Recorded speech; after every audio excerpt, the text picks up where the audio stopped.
Now, one of the most important first principles when it comes to studying psychology and the mastery of the soul is that we are at war with ourselves. There is a difference between our conceptual vision of ourselves that comes out of our head, perhaps our left hemisphere, most notably by Freud, the ego, and of course the unconscious and subconscious and lower conscious passions and urges, and the id, as they might say.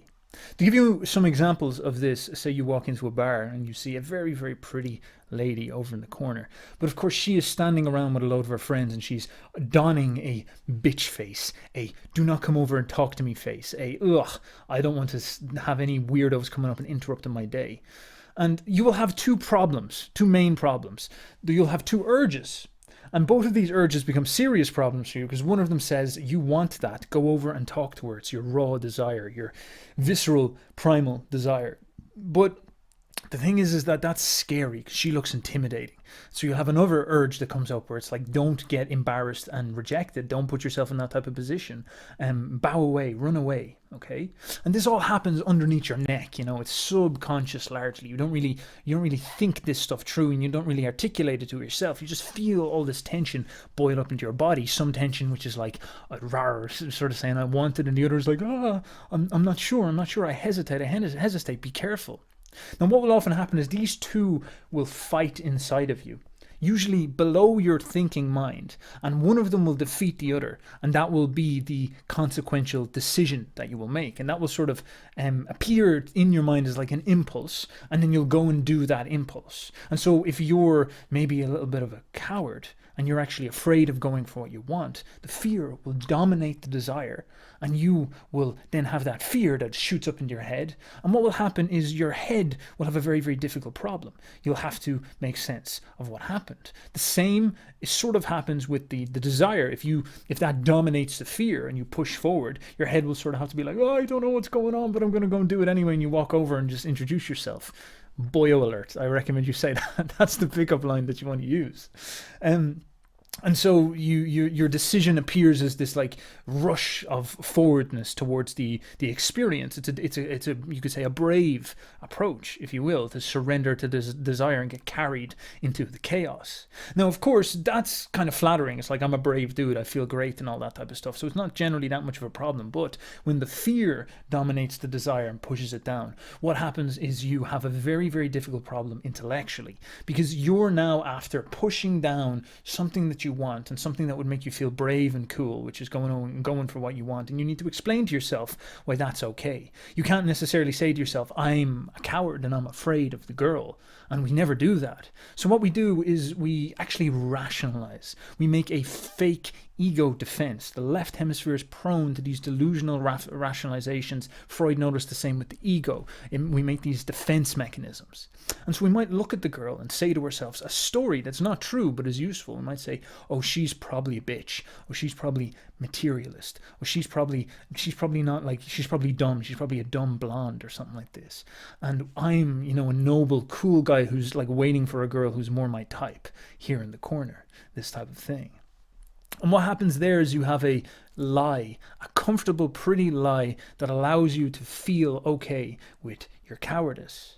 Now, the division between the head and the body is a massive, massive problem and driving force in all of our lives. And coming to understand this is amazingly revelatory, because quite a lot of human behavior and social behavior is operant from these rationalizations that the ego consciousness often makes, and an unconsciousness and denial of the actual urges that run us underneath.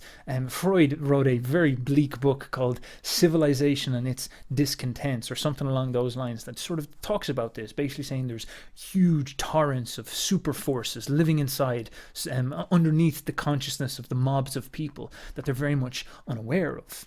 Now, this is actually quite fascinating, because a nephew of Freud, Edward Bernays, then came along and thought about this, and he was like, awesome, Freud, so let's try sell people stuff based on these urges. And Freud's like, no, man, like, no, I'm not talking about that. And he's like, all right, I got you, Sigmund, cheers, uncle, I'm gonna go do that. And he's like, no, stop. And he's like, cheers, stay back there in Austria or England, wherever you are. I'm going to head over to America, and I'm going to turn it into a consumer society. And so what Bernays realized is that these unconscious urges, if you can talk to them directly, as opposed to the silly rationalizations, if you can get past them and speak to the unconscious urges, you can actually do serious damage. You can make a lot of money this way. And so, for example, you might say if you're Edward Bernays and you saw this dynamic with the guy who was scared of the girl in the bar, he's intimidated. You might realize that the guy needs something that flatters his ego in order to make him feel attractive or something like that. This guy is struggling with this war between desire and fear, and so you might start to try market stuff to him that presents to him a variety of different possibilities that will allow these urges to express themselves. You might sell him, for example, the ultimate cologne that makes all the girls listen to you.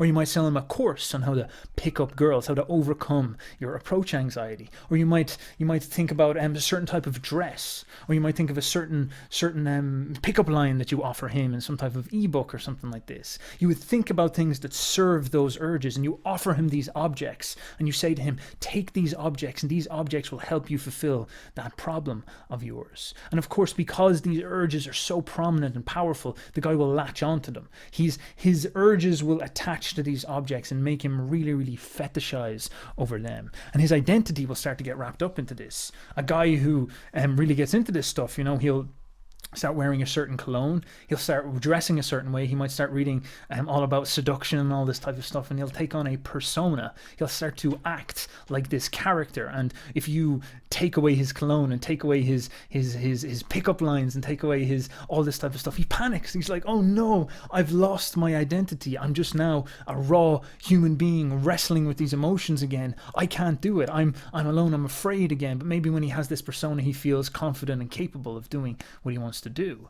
And Bernays learned this in many different directions. He got women, for example, to smoke by targeting their identity, by attaching smoking with the idea of the feminist will for freedom. The torches of liberty is what he called them. And of course, the identity of a free woman got wrapped up with the object of smoking cigarettes. And he and his buddies made a lot of money. The patriarchy made a lot of money off the feminist wanting to smoke, wanting to be free. The objects were attached to an identity, and the identity attached to these big, powerful forces running inside the body. Now, this is absolutely fascinating in the representation of things like Gnosticism, because, of course, the division between the conscious thinking mind and the felt experience is huge, and the conscious, egotistical, rationalizing mind is often fake, is often a lie, to the point where you can see this in scientific experiments of and procedural experiments of the left hemisphere, where it rationalizes, it lies, it is fake. But of course, the lies that it tells us is very, very persuasive and really attaches us to certain things around us. But the direct and well-studied understanding of the felt experience is what is real, is what is the most honest and raw expression of ourselves. And if you were to talk to people, if you were to talk to a people and try to spiritually educate them, psychologically educate them, you have to take this young man maybe and say to him, it's like, look, bro, you're a coward and you're afraid. Now, this would not be a good marketing tool at all, because you would insult him, you would insult his self-image, and he would be less likely to listen to you. But it would be very real and honest, and it would pull him out of his silly conceptual head and get him to get in touch with the real felt experience. Sophia, if you will, the actual reality, the actual dramatic forces that drive everything. And if you pulled him down into that and represented this to him, you might actually have the best chance in helping him, because you're saying, maybe, dude, you need to work on being more courageous more, so you can become the type of guy that believes in yourself in these moments. You can train yourself to overcome fear in all instances. This is actually the old Roman conception of what it meant to be virtuous, to allow courage to dominate, the courage to face reality and dominate fear. It's a very, very fascinating thing. So you are sort of in that position when you're dealing with these things. You've got this fake sort of identity and rationalizations that attach and fetishize objects, motivated by these desires that we poorly understand. And the great liberation, the great plugging out of the matrix comes when you go back to the original felt experiences and allow them to drive you. So I'm going to try keep this brief because I have a propensity towards ranting, but I will tell Mr. Thoughts on Thinking. Thank you very much for having me on again for a chat. I hope you found all this stuff juicy, boyos, and stay well, have fun, bye bye.